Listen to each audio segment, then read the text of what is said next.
to just go for it. Yeah. And that is the beauty of it's my show. I can do that. But I do think it's very rare that I go against the grain of the team. And it's just when I'm having a feeling, most of it is when it's like comes to marketing and social media. I feel like I have this pulse on it that sometimes I just have this feeling and I've got to go with my fucking gut. Yeah. I think another thing is like how we maintain a friendship and a working relationship is during like the work week, we are very professional. Yeah. Like if we get on a Zoom, like we're not shooting the shit on a Zoom.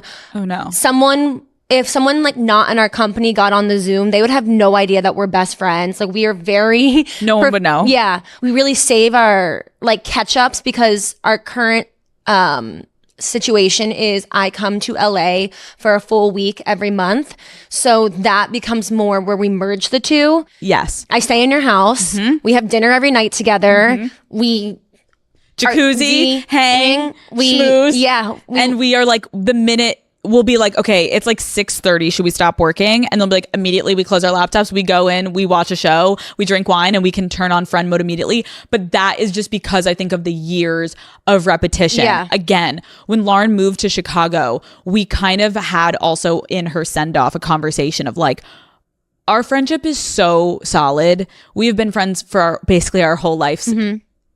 Neither of us are worried about our friendship. Let's really pour into this career. Figuring out what is our working dynamic and what is our working relationship. And to do that, it's really confusing if we're working together during the daytime and you're trying to have the strength, or not even strength, but you're trying to feel comfortable enough to tell me, I don't like that, or that's not good enough. And then a few hours later, we're shooting the shit about like, do you like this outfit? Like that was confusing in the beginning, where we needed to just figure out how do we get comfortable of having working conversations. Yes. And having them side by side with friend conversations was difficult. But now we're like fucking experts. I know, we're so fucking good at it now. Like we can, if it's 5 minutes before and I'm like, wait, are you on a Zoom? And Lauren will be like, no, I just got off my last Zoom. I'm like, wait, get on the Zoom link before everyone gets on because I want to hear about the date last night. And we'll like quickly talk for 5 minutes, and then everyone else on the team gets on and we're like, hello everyone, and we pretend we didn't talk for 5 minutes. And it's like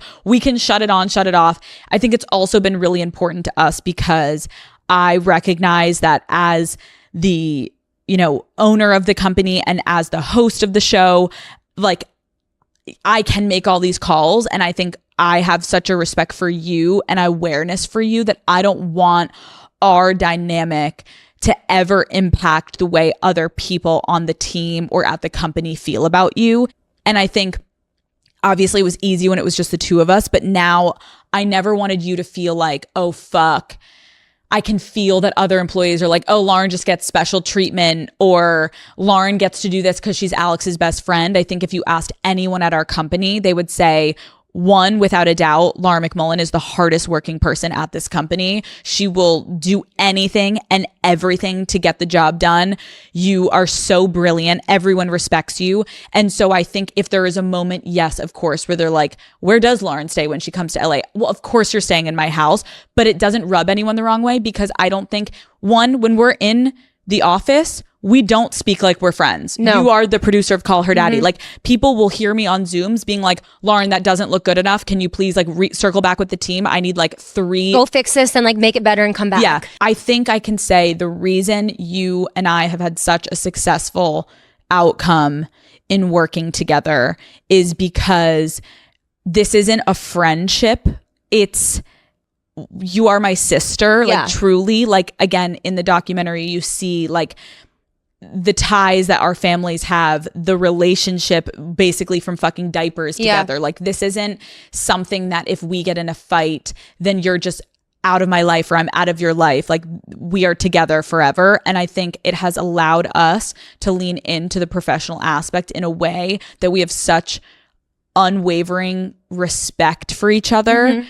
That nothing could come between that, because when it has, and when we've had issues, it is immediate. We're on the phone or we're in person. We're like, let's work through this. Mm-hmm. And it has been pretty seamless. Yeah. And I can imagine a lot of people on the internet being like, how, I mean, of course I have like the looming cloud of the one really public fallout with a woman. And I feel like that has obviously tainted a lot of people's opinion of me.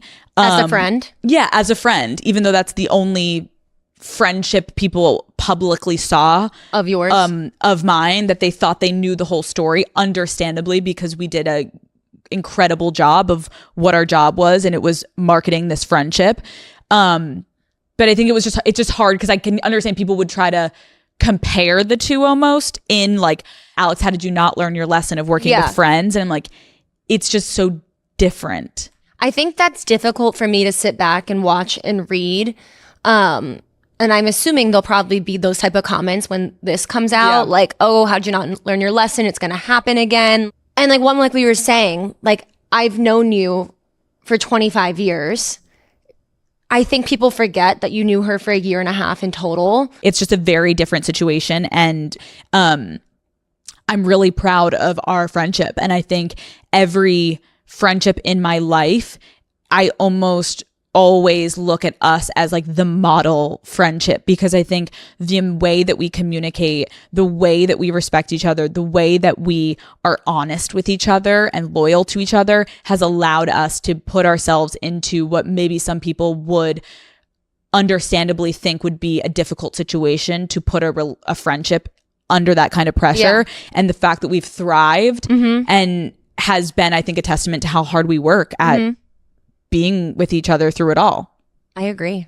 In our hectic, fast-paced lives, we could use some slowing down. Haagen-Dazs is made to be savored and enjoyed slowly. Introducing new Haagen-Dazs Belgian waffle cones, a completely new experience that's worth slowing down for. Daddy gang, you've never had cones like this before, okay?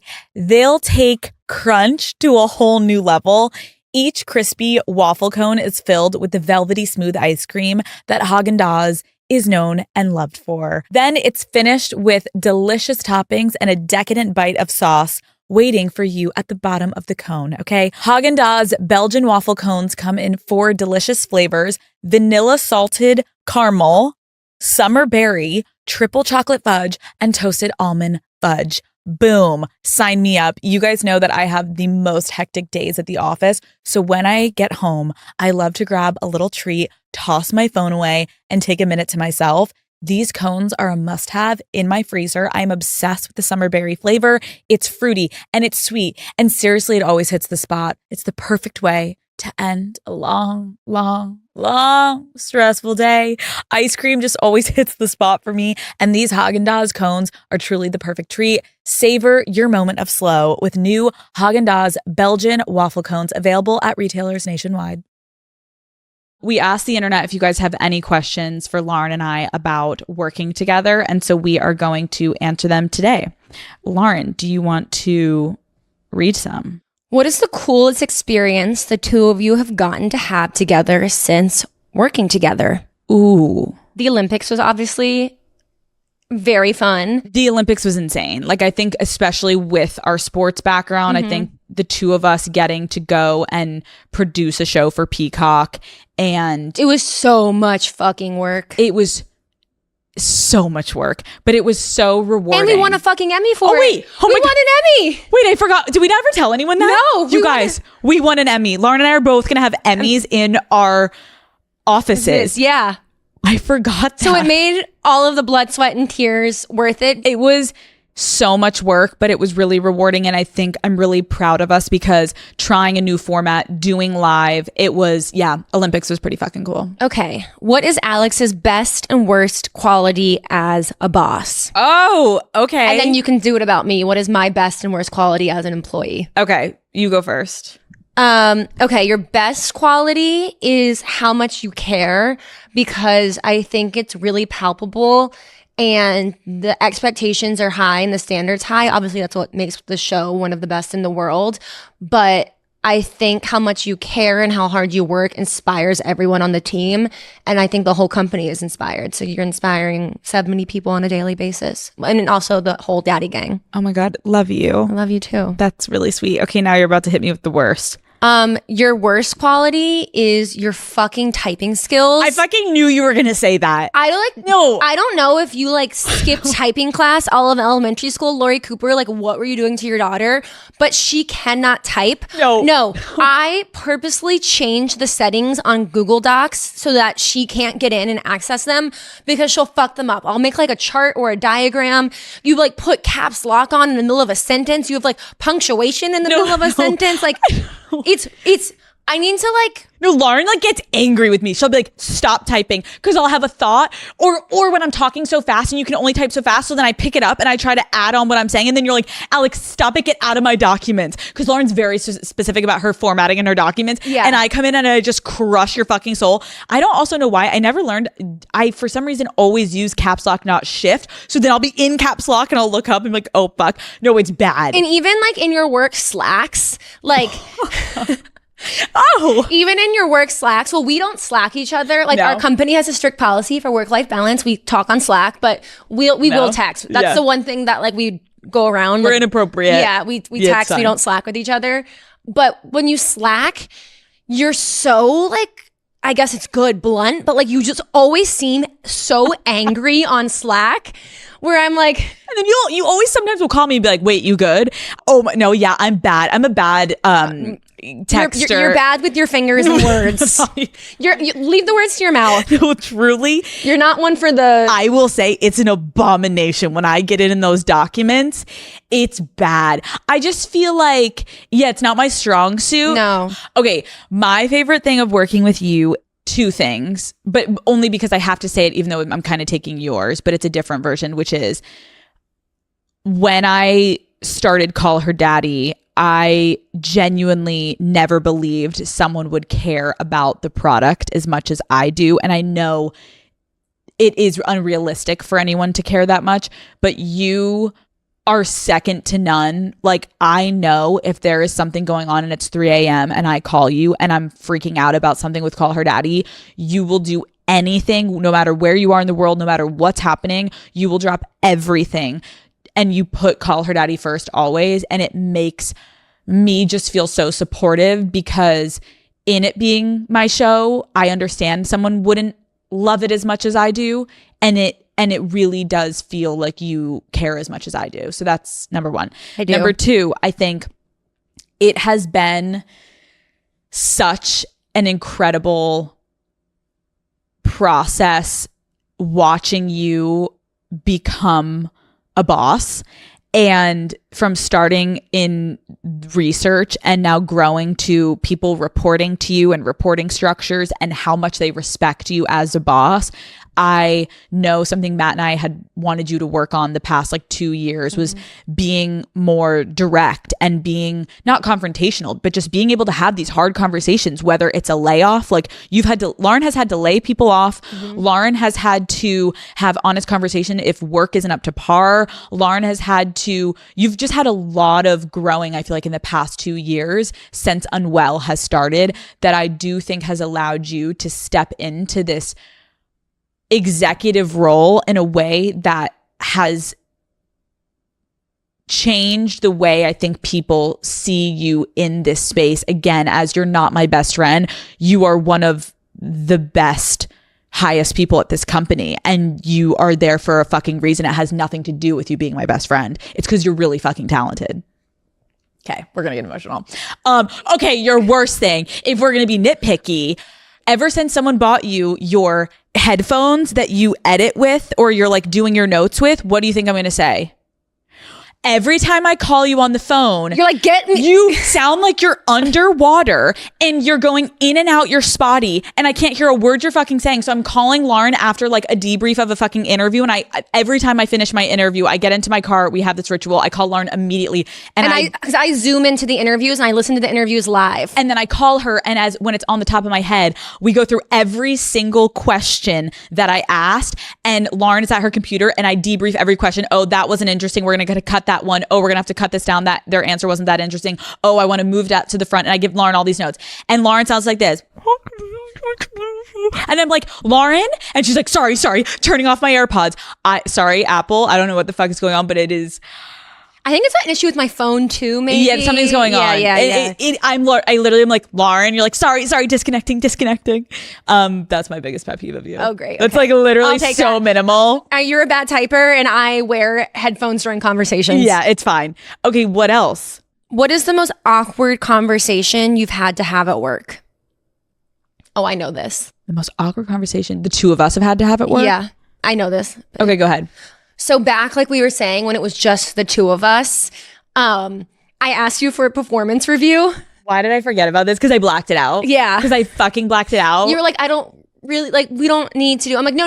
Like, I need to, like, know, like, what are, like, my next steps to grow and how I'm doing. And, like, we need to have an honest conversation about things I need to grow on and how you feel about me and the company. And for context, when she says company, this is before Unwell has started, before we have 70, 80 people working at this company. So it's me and Lauren's like, let's sit down for a review. And I'm like, sure, let me pour myself a coffee, even though we talk every minute of the day. And I was like, Lauren, I don't know if I can do a performance review. And she was like, just try. You guys, I wish we would have fucking recorded this Zoom. We both show up with notes that we both wrote. And yours are probably disgusting. No, fuck you. And you can tell we're both reading off of our script. Because Lauren's like, I'm going to advocate for myself now and pitch as to why I deserve a raise. And I'm literally sitting there and be like, okay, go ahead. And you can tell Lauren's like reading off of her computer. And then here's my growth. Here are my strengths. And we're both dying laughing. You're like, no, stop. We need to be serious. Call Her Daddy is brought to you by Tinder. Daddy Gang. You know that feeling of finding an amazing hole-in-the-wall restaurant when you're traveling to a foreign city? There is truly nothing better than having the best meal of your life surrounded by locals where nobody knows you're a tourist. Well, with Tinder's help, you can have more moments like that and get a true taste of the local life. Tinder's passport mode can be the best travel companion when you're looking for a local tour guide in any city in the world. Try Tinder Passport globally to connect locally during your travels or even before you start packing, all while making traveling to a new place feel easier. With Tinder's help, add more plans to your itinerary by matching with a local and setting a date to see the city through their eyes. Passport mode is also a great way to help immerse yourself deeper into the culture and have more authentic experiences while traveling. With Passport mode, there's so much to discover. Explore all of the possibilities for yourself. Tinder, it starts with a swipe. Download Tinder today. Okay, one of the questions is her name Lauren or Laren? Her name is Lauren, but her nickname is Laren. Because my mom was so Southern. She'd be like, Laren. What's one thing you didn't know about each other until working together? That's hard. Go ahead. Mine's like kind of deep. When you're good friends with someone, like obviously you celebrate their successes and you know their accomplishments and like you are like, I did this at work today and I accomplished that. But like when you get to like see it and witness it on a day-to-day level, it's like a whole different experience.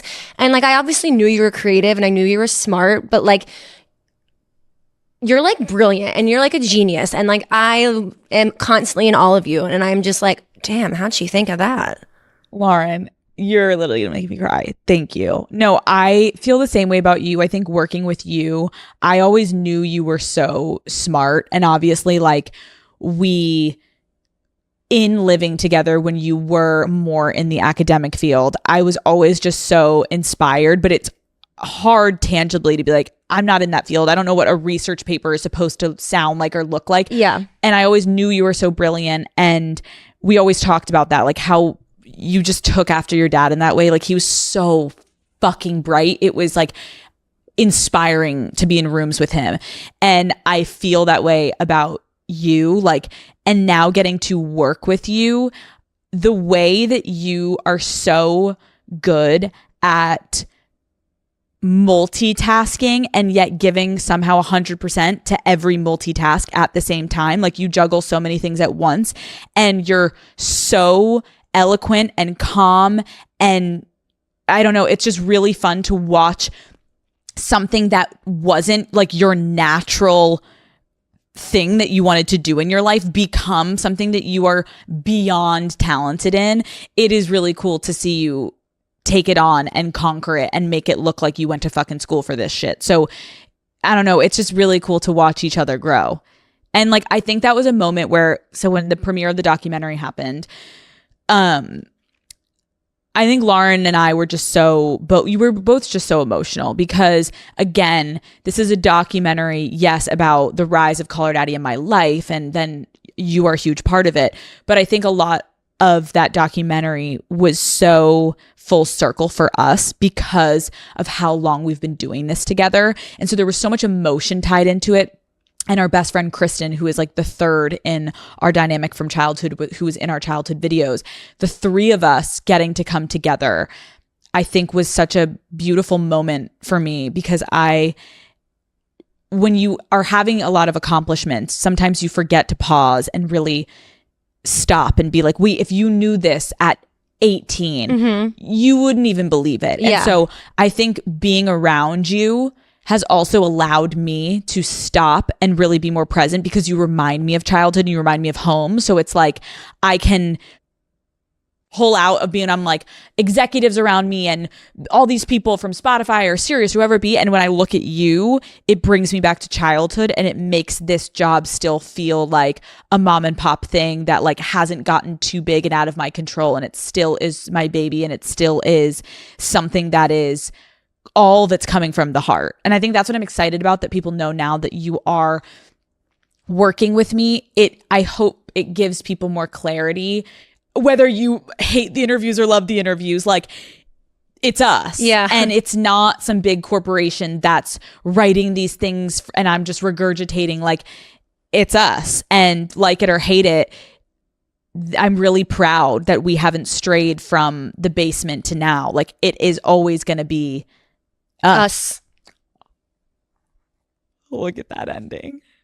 That was good. I think that's where we have to end it. You guys, I am so happy we finally got to get this off our chest. Now no one's gonna think Lauren just like doesn't have a job and just like is randomly in LA. I know, for like the longest time all the comments were always like, how is Lauren always with you? Like how does she like travel around? Like does she even have a job? Right. I have a job. Lauren works at Call Her Daddy and Unwell, and it's just now, I guess, the beginning of you guys knowing this next chapter of our life. And I don't think we're slowing down anytime soon. I think we're just ramping up. Oh, there's so much coming.